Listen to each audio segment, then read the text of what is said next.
All right, today we are diving deep into an incredible story, the story of the Qhalevrasja siblings, Zhaalinna, Vavo, and Niro.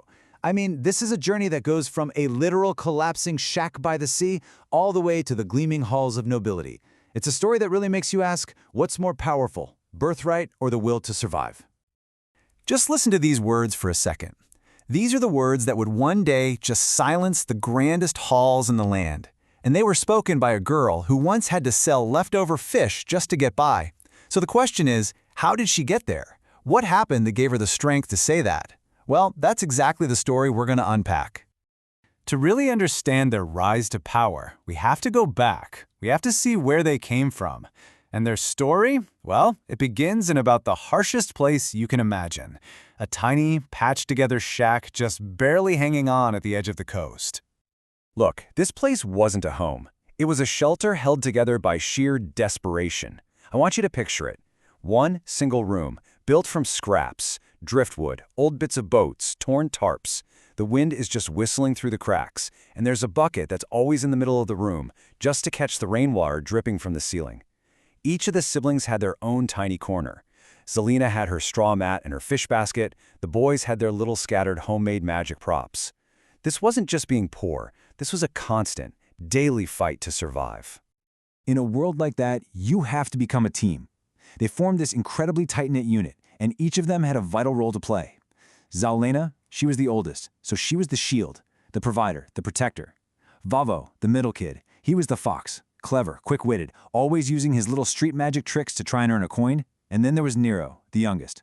He was the lantern, the innocent heart of their family, the light that they were all fighting to protect. All of that hardship, it didn't just shape their lives, it shaped the very way they spoke. Their dialect, it wasn't just some regional accent. Oh no, it was a reflection of their reality. It was a language literally born from survival, and it set them worlds apart from anyone with power or comfort. And you can see the difference so clearly here. On one side, you have their market dialect. It's clipped, it's efficient, it's all about getting to the point because you don't have time for anything else. Then, on the other side, you've got the noble dialect. It's like music, melodic, precise, grammatically perfect. You could say their speech was the sound of waves crashing hard against the rocks. The noble speech was the sound of those same waves, but heard from a warm, safe room far away. And this is what really gets me. Their vocabulary was created by their experiences. They had a word, laqwala, which doesn't just mean living. It means trying to live, surviving. And they had tuxjeen, a specific word for the kind of hunger pangs that actually wake you up in the middle of the night. Wow. But maybe the most heartbreaking one is saji mama, or mother sister. It's what you call the oldest sister when she's been forced to raise you. Yeah, their language tells a whole story all by itself. So this world of survival, of just getting by, was about to be completely shattered. All because of a chance encounter, a meeting with a young noble, a boy named Jarru, a distant cousin they never even knew existed, was about to kick off a chain of events that would change their lives and their world forever. They see him, this noble, in his fine clothes, and more importantly, they see his eyes. They're the same exact shade of amethyst as Zhaalinna's, and in that moment, they take this massive, desperate gamble. They walk up to him and claim to be his cousins. It's a lie, of course, but it's a lie that happens to be rooted in a truth they couldn't even imagine yet. They were just hoping for some pity, maybe a few coins, anything at all. But Jarru, he sees more than just three poor kids. He sees their shared features, he sees the dignity they carry despite everything. And when he kneels down and asks this simple, devastating question, who looks after you? Zhaalinna's answer, just two short words, reveals the crushing weight she's been carrying her whole life. Zhaalinna, me, just me. And in that one moment, everything shifts for Jarru. His pity turns into this fierce, protective determination. So, being brought into the noble house, well, it wasn't an instant fairy tale ending, not even close. It was a painful transformation, a true forging. The siblings, and especially Zhaalinna, had to unlearn an entire lifetime of survival instincts to become what this new world demanded of them. I mean, this process was grueling. It was like every single part of her old self was being reshaped. Her posture, which was hunched from carrying heavy fish crates, had to be straightened. Her rough market dialect had to be smoothed out into perfect melodic vowels. She had to learn etiquette, how to use a sword, how to dance. It was like she was shedding the girl forged by the sea to reveal the heir that was hidden underneath all along. And then, Then came the moment they officially arrived. Just think about this scene and compare it to that shack we started with.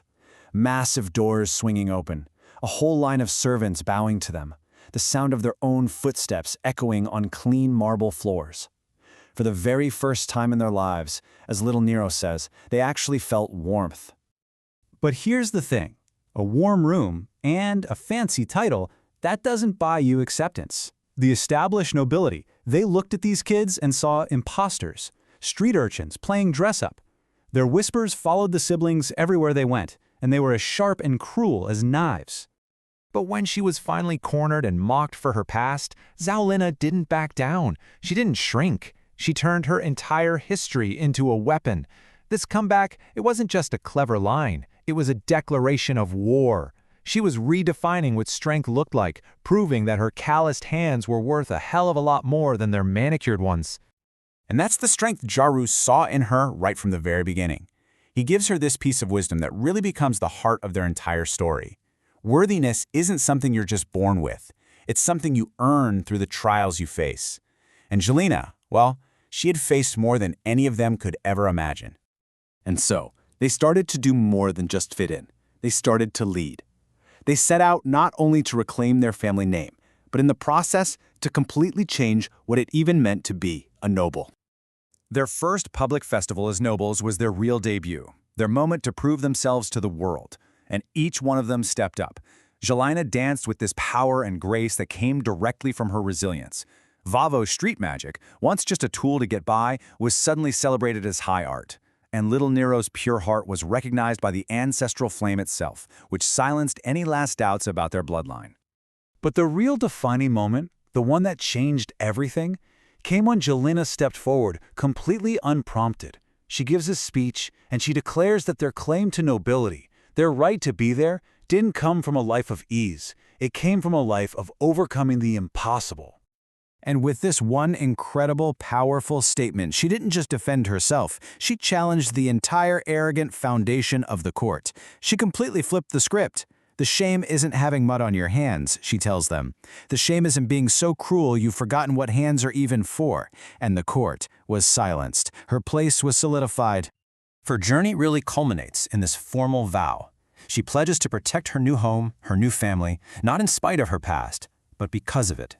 The very hardship that people used to mock her, that has now become her greatest asset, and it's the source of her most solemn promise. She is, without a doubt, a true heir. So the story of the Qhalevrasja siblings really forces us, in the end, to ask what truly defines nobility.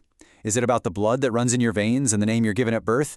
Or is it about the strength, the resilience, and the character that can only be forged in the fires of survival?